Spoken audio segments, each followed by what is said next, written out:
So a lot of people are covered in shame. It's like, oh yeah, that selfishness is really ugly and I shouldn't be that. And no, it's all good. Let's just work with that. It's this constant, who am I? There has to be a humility involved. You can't get to the humility required, I don't think.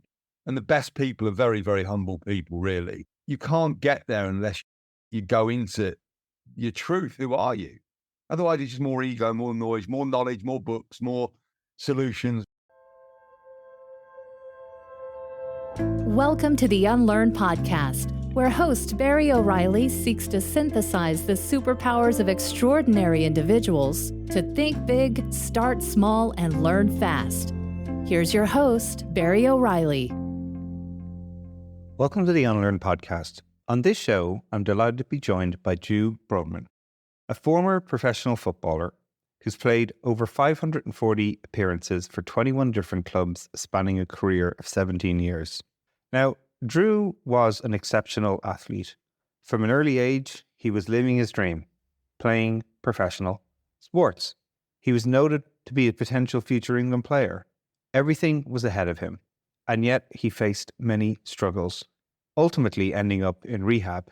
Today, he's the fear coach, helping executives, leaders, and high-performance athletes reach their maximum potential, leading with his story of understanding who people are, themselves, and authenticity. This podcast is one of the most fascinating I've had in a long time, in the search of truth, about knowing who I am. I'm sure you're going to be inspired by what he has to share from his own personal journey, as well as the tools and techniques that can help you get to a similar place. But before we dive into what he's doing today, let's talk a little bit about where it all started for him. I was 33 years of age. I was sat in an emotional and rehab addiction clinic in the middle of a forest. There was 4 guys in it at any one time, all athletes, did different sports, 30 days there.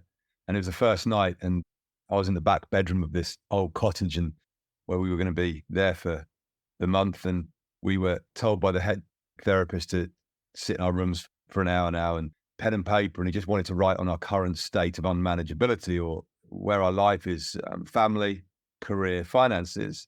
And then the next morning we would assemble at 6:30 a.m. in the lounge for the start of this journey, and we'd just present to each other, and this is where I'm at, this is who I am, this is where I'm at. And I'll never forget pen and paper sitting there. I started with career, underlined it. Okay, where am I at? Well, I've had 17 years as a professional footballer. I've had 21 employers. And the last call with my agent last week was, no one will touch you anymore. There is no contracts left.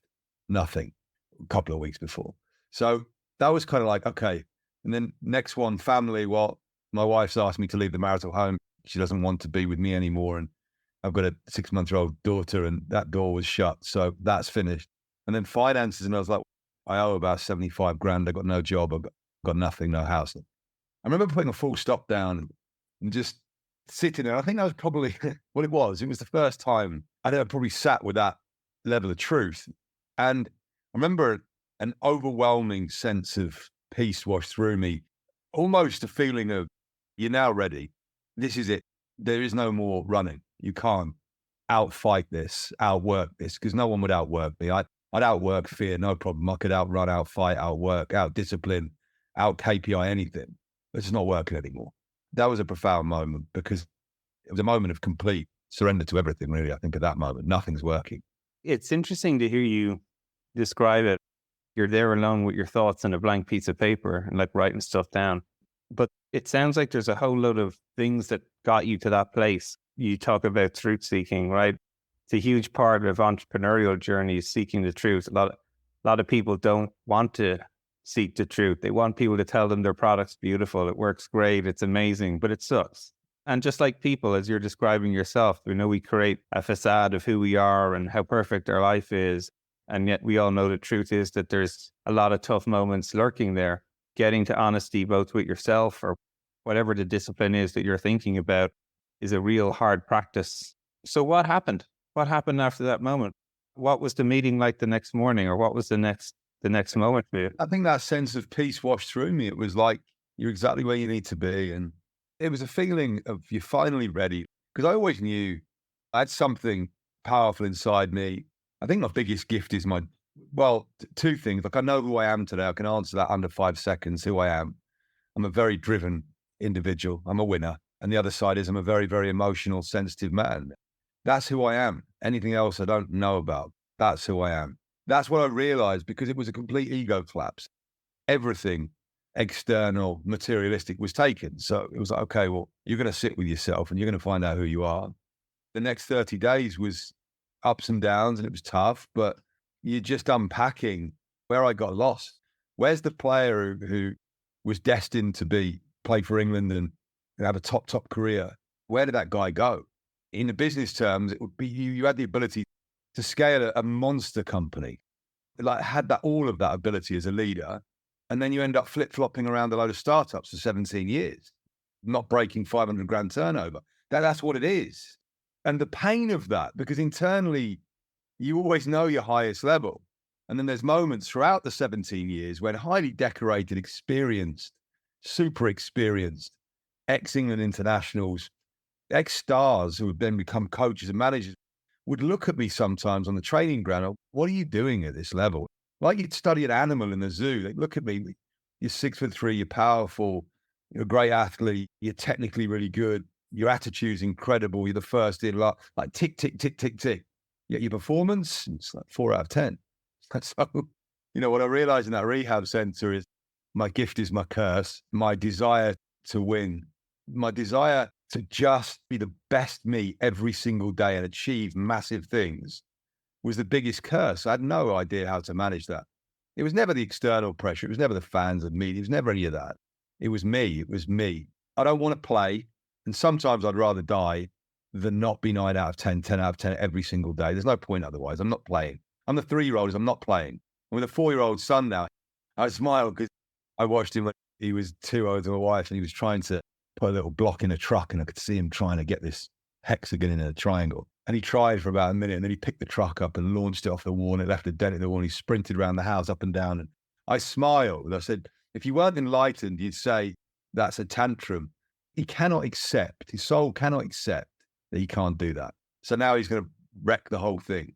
I love that. I think that's an exceptional mindset. Navigating that, managing that, living with that, owning that, it's tough, but I think it's a great thing. Yeah, absolutely. A lot of the most talented, gifted people, they have exception in these different areas. Amazing focus, amazing drive. Like I see it in entrepreneurs that I get the chance to work with all the time. But you said something very interesting there about this idea of not necessarily managing, but refining it, becoming aware of it. That is a lifelong discipline.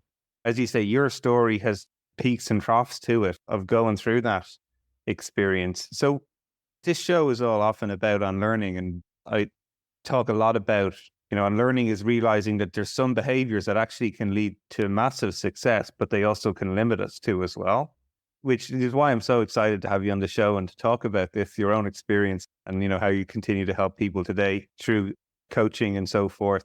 Yeah. For leaders who want to achieve high performance. Tell us for yourself, like, as you start to think about some of the things you had to unlearn through that process, what has allowed you now, if you will, to come out the other side, what were some of the things that sort of struck you that maybe, as you look back on it, were sort of giving you success to a certain point, then became limiting and actually affected your performance? The unlearning, the unpacking was everything. Unlearn everything.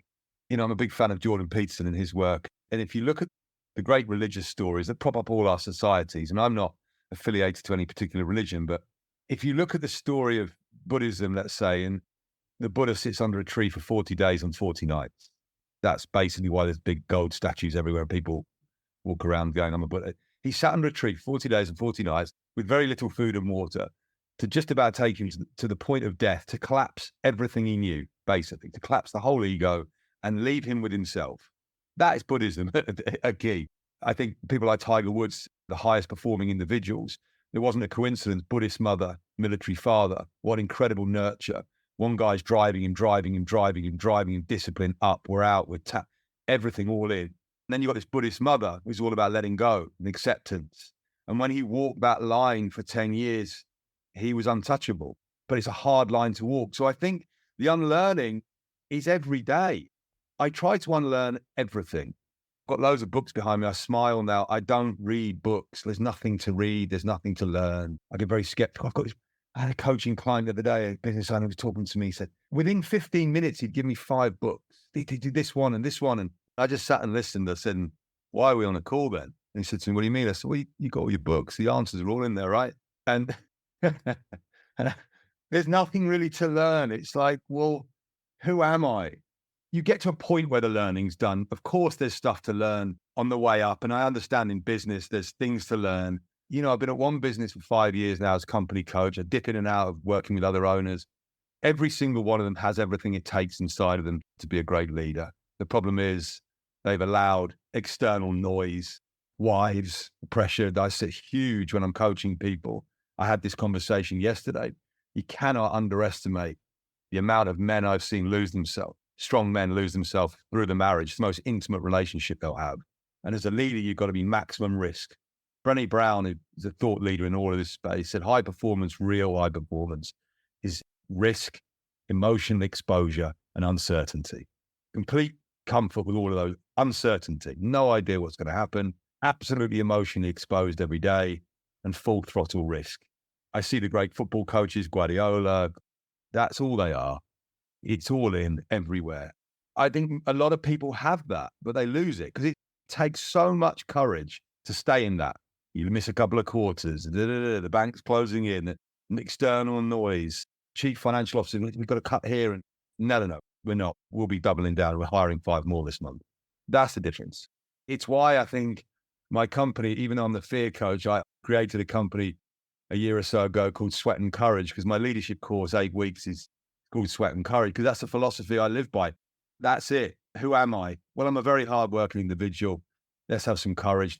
Everything else, I don't want to know about anything else. 24 hours at a time. Have I been courageous today? Have I risked every single client I've got? I risk every client I've got every day. I work at a football club here in the UK, and it's a big club. And my job is to work with the players. I'm left in the training center 1 day a week, and I just kind of go around and sit in the locker room and go for a walk with one of them after they're coming off the field. And I sit with the head coach as well, and I work with him. It's just, who are you? What do you want to do? Why have you listened to that person? The leader has to stay strong. He has to stay who he is. And that probably means confrontation. I think if you're going to be authentic, I've had 4 or 5 big confrontations this week, and I'm not a confrontational guy at all. I'm a very peaceful guy. But if I believe in something, I'm not moving off that, and I walk away. Because that moment in rehab, Barry, that moment, if there was one reason I was there, it was loss of self. I'd lost myself. That's the only reason I'm there. I love hearing this notion of uncertainty, taking risk, showing up. You know, as someone who's building not only just a startup, but a startup of startups with our venture studio, every day I'm waking up facing the fear, facing the reality, facing some hard truths that I've got to deal with to just try and build our studio. But the fascination about building a studio is there's startups within the studio where there's founders who are going through that too as well.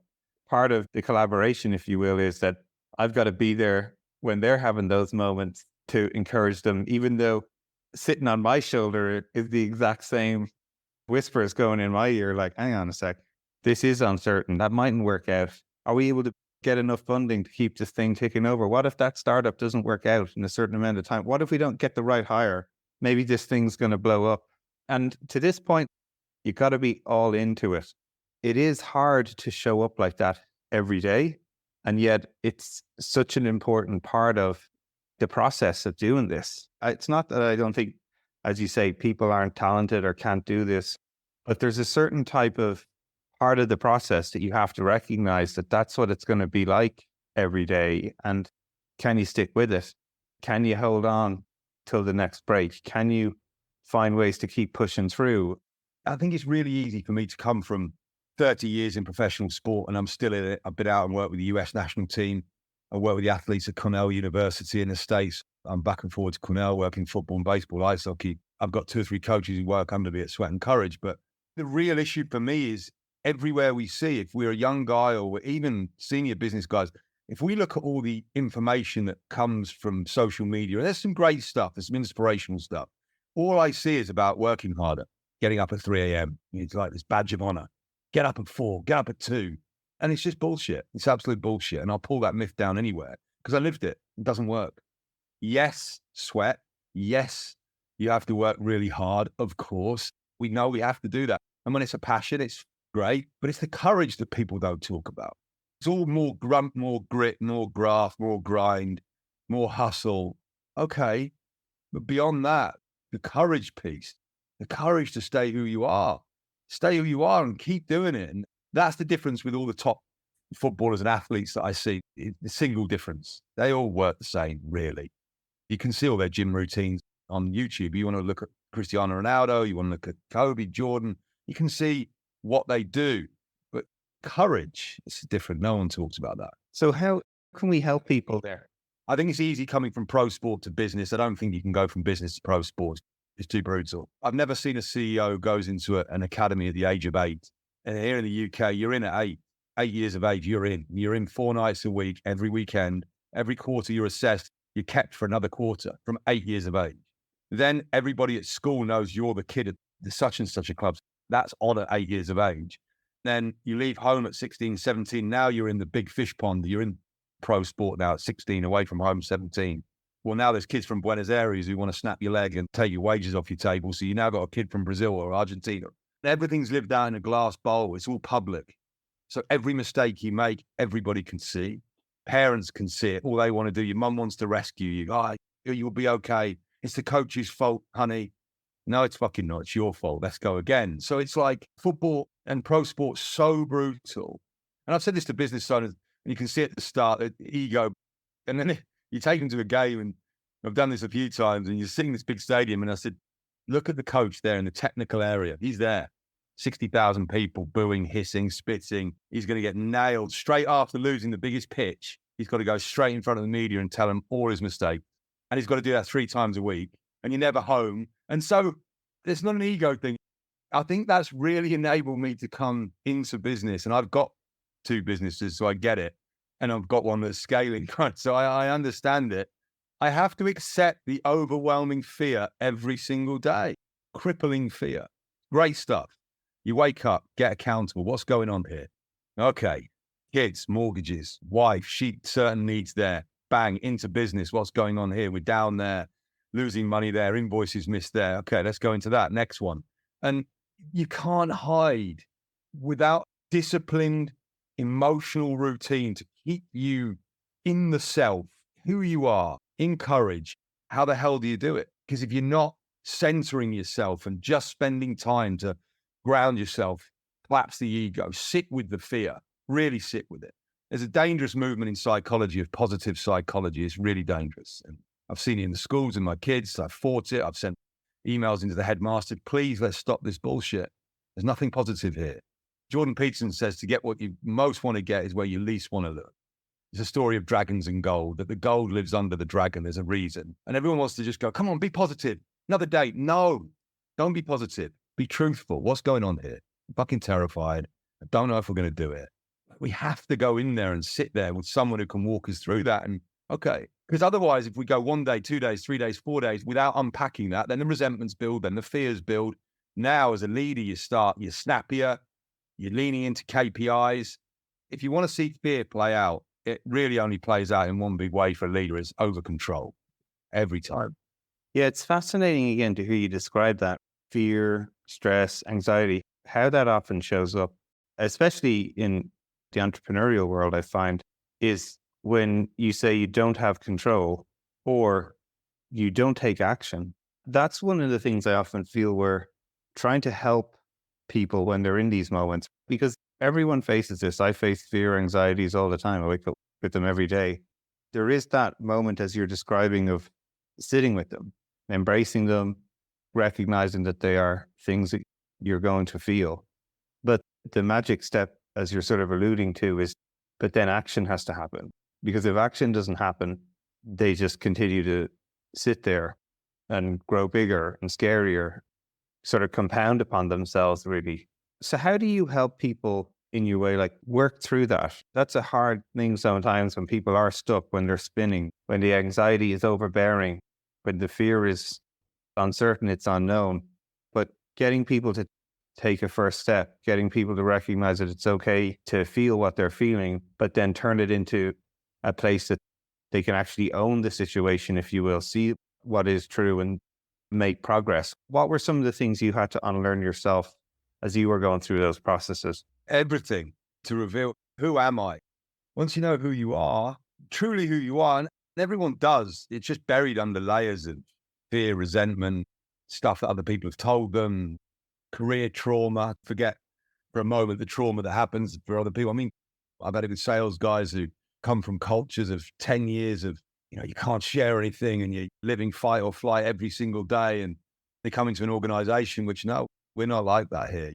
We genuinely believe in supporting people. We genuinely believe, yes, we all have to perform, all of us, from the cleaner to the CEO, we all have to perform, but you're going to get time here. We just want you to do, and they, however much they're told that, it's like a wounded dog from a dog home.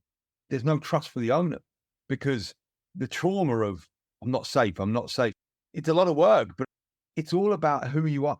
I believe in leading someone back to who they are through a series of questioning, because once you know who you are, I've seen it with so many different people in different areas. I've sat with golfers who can't make cuts and tell me about being a young, well, when did you pick up a golf club? I was 12, I was playing soccer, and then my dad was playing golf, so I started playing golf.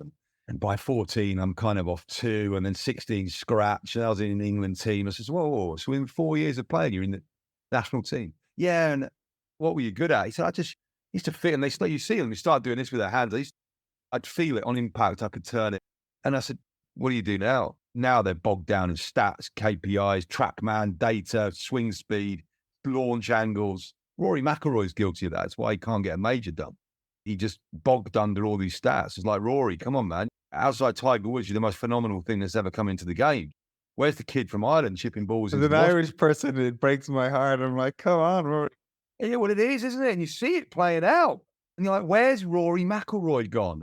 And then you go, well, who is Rory? I look at him and go, you're a really talented, creative individual. So you create magic on a golf course.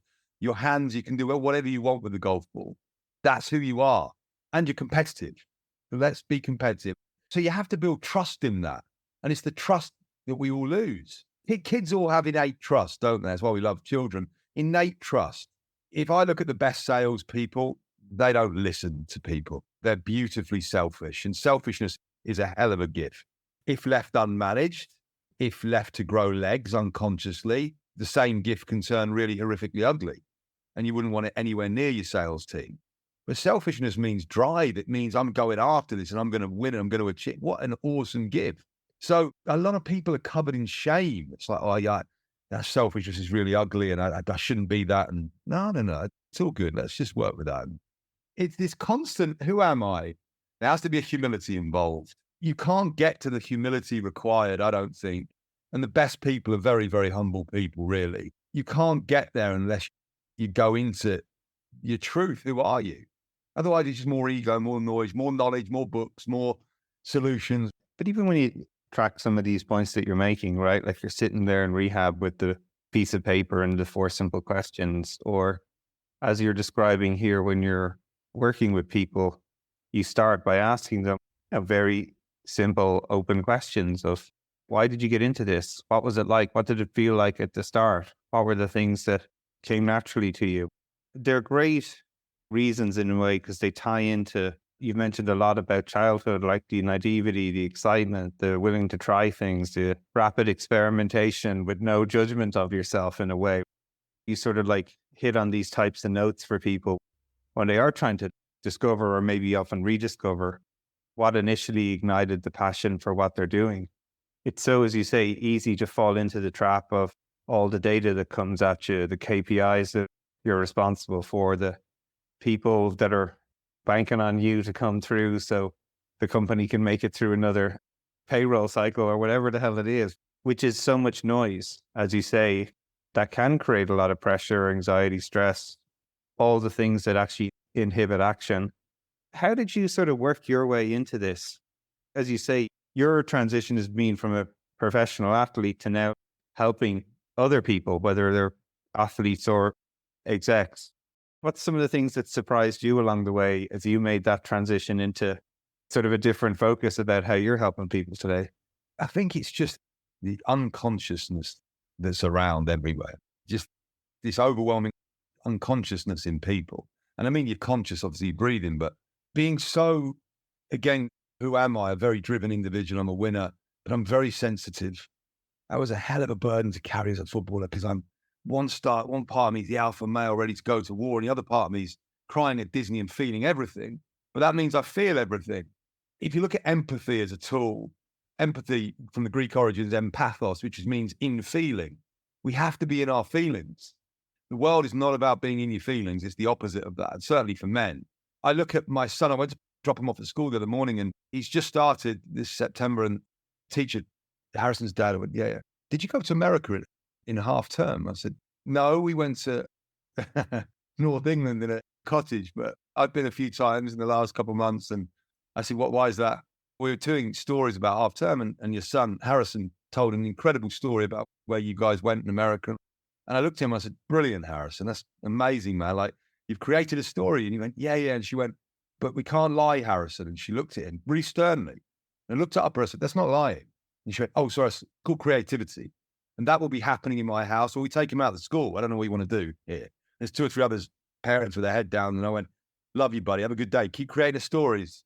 It kills me. And I say, because what I do for my job, I see how easily people get lost. How easy. Honestly, you cannot underestimate how easy people get lost. And it starts there.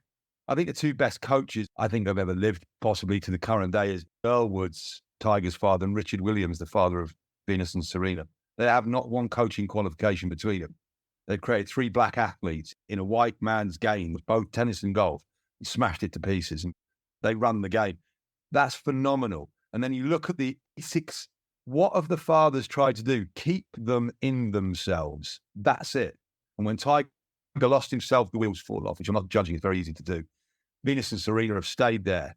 But you look at Richard Williams, it's an unwavering belief system that I'm not coming off this. This is the way, and we're all in here.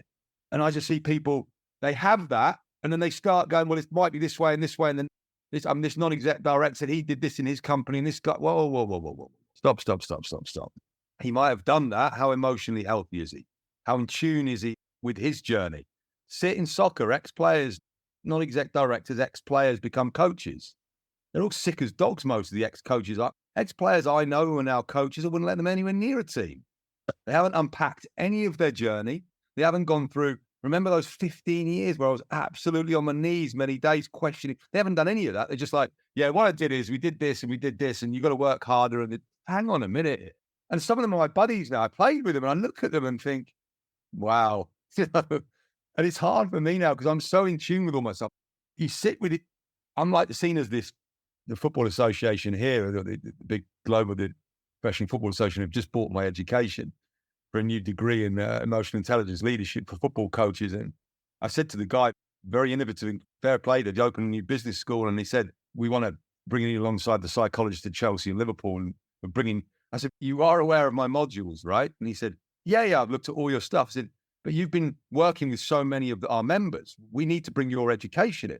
I said, yeah, but you are aware we're working through toxic shame and vulnerability and ego collapse. And we're not just doing resilience day and mental toughness, whatever the fuck that means. I mean, we're going to heal some shit here, and we're going to lead some people back to their authenticity, and they're going to fly because this work's tough, Barry. It's tough. Oh, right. Yeah, That right was the on. point in rehab. It's like, Drewe, you're going to see where you got lost. You are going to see where you started to hand away what makes you you. It's fantastic to hear your perspective and your story on this. Like, it's raw and it's real. I always sort of enjoy that with folks when, like you say, you're truth seeking. That is in itself like an experience. I think for many people, it's very hard. It's hard to go to those places. The easy option is to blame the circumstance, blame the other person, blame it was rainy that day, whatever works for you. But the hard part is always to look at yourself and say, what did I not do in the moment? What am I missing? What do I need to change about me ultimately? People don't know what that is a lot of the time. There was no one in the room I ever played in the locker room who was more self-searching than I was. I paid thousands for psychologists. I Used to go and train at altitude for 4 weeks to drop my resting heart rate to 30 beats a minute. I did everything to find myself. That's the brutal harshness of this. There's nothing to add, just to reveal. It's so beautifully simple, but it's so tough because we get bogged down under all this crap. So for people trying to go, like they will listen to this show, Yeah. I'm sure they're going to be struck by it in all sorts of ways. What would be your advice for people to get started? What's the first thing that they could go learning about themselves to like really get to the heart of these things? I think it would be to take a piece of paper and write in the middle, who am I? And put a massive circle around it. Just sit with that and try and remember as a child or at the start of your business journey, if you don't have to go, like the way I can see my son now, he has to win stuff. Otherwise he gets really angry. So that's part of who he is. Going back and go, well, who am I? Do I really believe in all of this? Do I believe in all these structures and all? Who am I? And I think that question, it's hard to get there. Fear and resentment. I would look at fear and resentment and shame, toxic shame, because there's very few social circles I fit into, but I can navigate that. It's not a problem. I can play the game. But being really honest, when you really live high performance, which is high performance to me, the highest level of performance is authenticity, 24/7. When you live that, the road narrows, people fall away. It's lonely. There's a quote I saw online the other day. I feel at home when I'm sitting with warriors. And I thought, yeah, I'm at home and I'm sitting with owners of companies who are living it, not running away, feeling it all, not bogged down and making excuses. And athletes who are sitting there going, I got 24 hours, man. And if I don't play well tomorrow, I'm going to get thrown to the wolves. I'm done. I love sitting there. That level of truth, the level of humility, the level of vulnerability. And that's all children are. They're beautiful, honest. So who am I? Let's start looking at my fear. If you were to make a list of fears in the left side of the column, and then you work across the page, let's say, I'm scared of the business going under. Let's start there. Where am I selfish? Well, I don't want it to go under. Where am I dishonest? Haven't got a clue. Because we get dishonest. Like, you genuinely think you can stop it going under. You can't. Oh, yeah. I'm guilty of this to tell the stories I want to hear, you know? Absolutely, yeah. Yeah. And at the end of that, once you see this list of fears, the list of the selfish, I want, I don't want, I want. You're the 3-year-old. I don't want that. I want. And then you go, well, I don't know. And this is where I got to sweat and courage. I know if I give all of myself, I know if I have the courage to constantly lean in as best I can, to be authentic, not to overpromise, not to oversell, like just be honest with people and watch what happens. The transformation I have seen and been blessed to have been part of when leaders start being vulnerable and drop the bullshit and sit with a major client who has the ability and the sign-off to change a huge area of their business life and personal life with the chit-chat before you get into it over a meal or whatever, start to drop the guard and go, yeah, it's been a tough journey for me, and sharing the truth a little, not straight in there, but you watch how it unfolds, and before you know it, you're talking about 2 divorces and the pain, and that's where I start. Someone said to me the other day, how long does it take to unlock someone, Drew? I said, under 10 minutes. He said, under 10 minutes? Yeah, because they said, what do you do? I said, just absolutely destroy myself for about 6.5. I said, what? They're just going, shit, it's all okay. I said, oh, it's all okay. I said, you know, you're normalizing it all, right? And all of a sudden, this guy who's got the big sign-offs going, I'm actually fucked as well. I'm right up against it. No, it's so beautifully refreshing. And the ones who aren't, well, they're not meant to be there anyway. Right on. I sat in a sales meeting the other morning really quickly at the back, just observing energy and just taking notes. Go, okay, I might want to pick up on that. And it was talked about, we have enough incredible relationships now globally to start asking for help. Asking for help is the hardest thing in the world. I mean, try it with your wife. I mean, I really struggle. For me to say to my wife, can you help me with my ego? That's tough.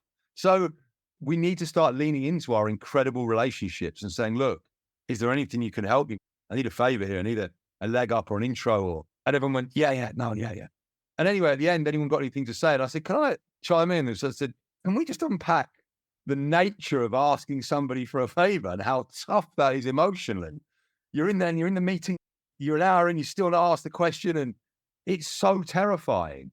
And unless we talk about that fear, when it comes the next time, you're not going to get through it. Whereas if you go, look, we need to start doing this as an organization a bit better. But fear is the block, guys. And can we beat fear today? Go and just do it today. Just do one thing today. And it's, see what I mean, Barry? So you're just trying to bring the emotional area of performance into strategy. I love it, Drewe. And I love that we opened up with you painting the picture of yourself sitting in a room with a piece of paper in front of you. And I wrote a post-it here right under it that says, "Who am I?" Right after this call, I'm going to sit down and do that exercise that you've been recommending.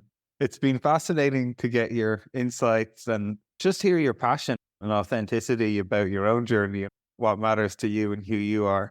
It's always refreshing for me, for people to just get right to it. Thanks for being you, is all I can say. Thanks for sharing your story and your experience with the audience. I'm sure lots of people are going to reach out and want to learn and work with you and do different things together. So thank you very much for sharing all that. Thanks so much, Barry. Appreciate your time. Hey everyone. I hope you enjoyed that show, but I'm even more delighted to share the exciting news. I've recently co-founded a new venture studio named Nobody Studios. Now, Venture Studio is a vehicle for the rapid creation of new companies, from ideation to acceleration and growth. And our purpose at Nobody Studios will be to de-risk pre-seed stage business ideas. We'll do this by minimizing the time, speed, and capital involved in validating truly repeatable and scalable business models before any significant venture investment.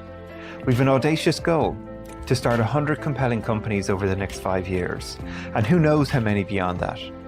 So if you're interested in radically changing the way work is done, how products are created, companies built and funded, even democratizing the wealth creation and how returns are distributed, this could be the business for you. We're looking for talent, capital, and influence. If you wish to contribute any or all of these, just get in touch. You can follow us on nobodystudios.com, on our LinkedIn page, all the social media accounts, or simply my newsletters and what I'm sharing. We'll be launching a truly innovative crowdfunding campaign, and I'd be honored if you'd be willing to join us on this journey and become a nobody yourself.